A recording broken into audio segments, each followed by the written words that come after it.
زه چې د درمان د قبر خواته د دعا غوښتو په نیت ودرېدم او لوی څښتن ته مې څنګه خپل په ګناهونو ککړه لاسونه لپه کړل، نو د درمان معصومه جنتي څهره مې د زړه په دښته کې لکه د سپرلي د ګلو غوړېده،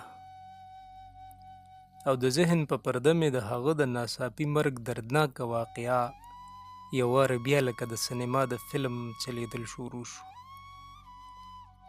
په دغه ورځ هغه ډېر په ویره ویره زما خواته رانږدې شه او په ژړغوني اواز یې وویل: استاجي، زما پلار شناختي کارډ نه راکوي، وی په لاره به درنه ورک شي. مور مې ورته ووی چې په خپله ورسره لاړ شه، خو پلار مې وی چې وزګار نه یم، پټي ته ګوډ لځم. نو تا ورته دا نه وي چې بغیر شناختي کارډه کتابونه نه راکوي، استاجي ترېنه نمبر لیکي؟ ما ورته ووی خو څه خو ورشه مړه، ته پاغوندې ته راواز کړه او لږ ساعت پس پاغونده د کلاس په دروازه کې ولاړه وه.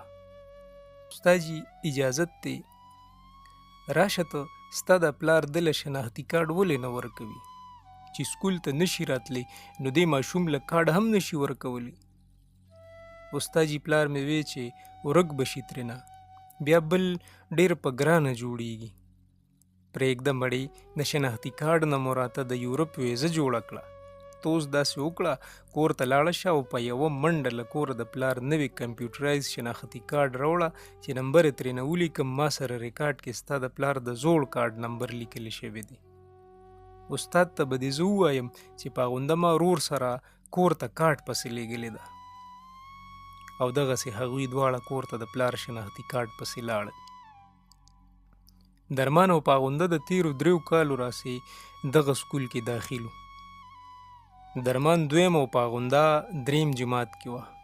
دواړه سبق کې ښه تکړه وو.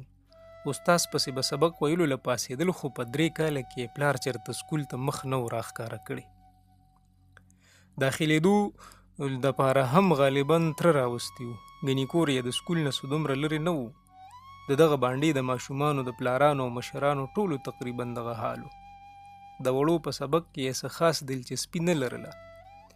ټوله ورځ به په ټوکې په خپلو کارونو کې مشغول و. د سکول بریک کې به اکثر ماشومان په دې وجه نه راتلل چې یا خو به یې پټي ته پلارانو پسې چای وړې وه او یا به ډوډۍ وړلو ته پاتې شوي وو. موږ به هم ماشومانو سره ډېره سختي نه کوله او د هغوی دغه لږه ډېره حاضري به مو غنیمت ګڼله.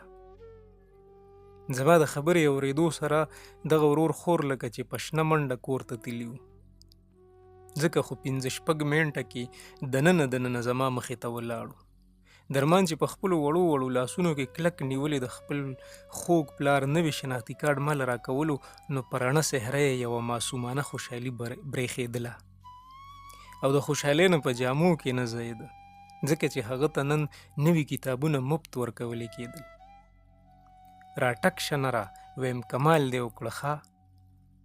ما د درمان نه شناختي کارډ واخیسته، نمبر مې ترې رجسټر کې ولیکه. واپس ورکولو سره مې ورته ووی: هلکه سنبال یې کېږده، ورک درنه نشي، ګنې بیا به د پلار نه څوک خلاصوي. پاغوندې راته ووی: استاجي ماله یې راکړه، هسې نه د ده نه چېرته وغورځېږي. خو درمان دومره په اعتماد سره خپل لاس د کارډ اخیستو دپاره ما ته راوړاندې کړي وو لکه چې په سترګو کې خور ته وایي چې که ته زما نه مشره یې خو زه ځوان یم. او وروڼه خویندې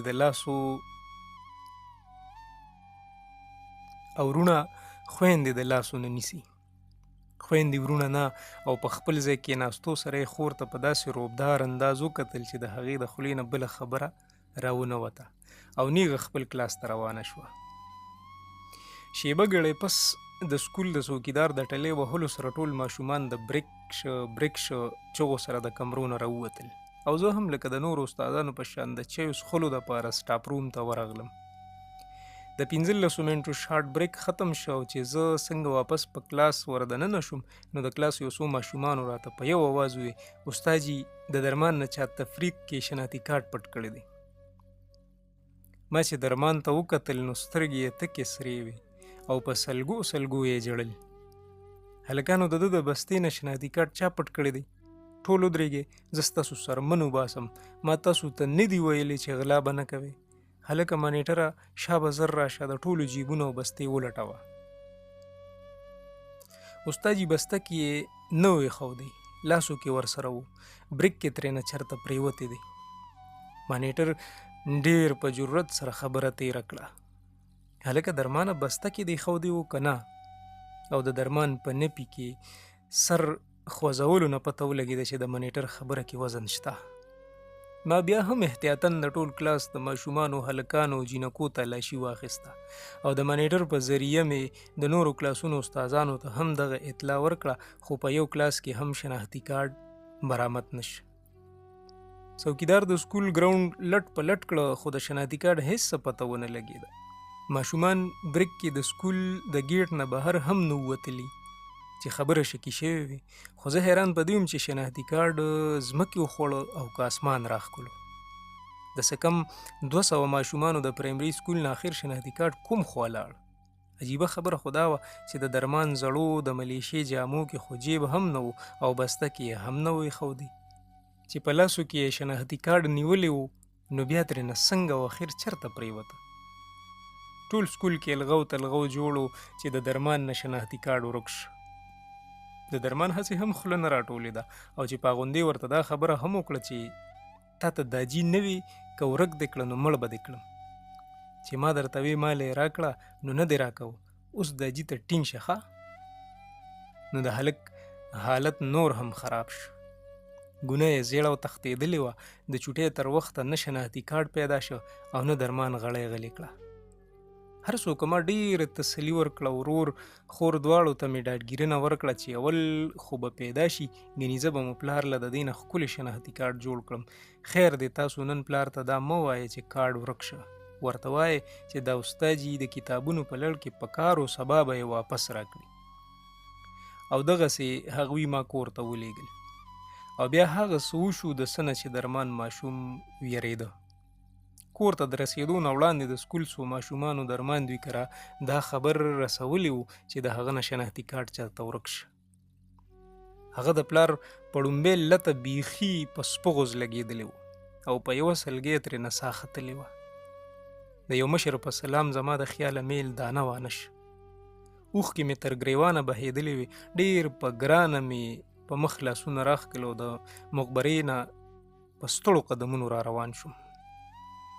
د درمان دردمنه مور نن هم د هغه د سکول هغې ټوپۍ ته لکه د لیونو جاړي، کومه کې چې درمان د پلار شناختي کارډ سنبال کړی ایښی و.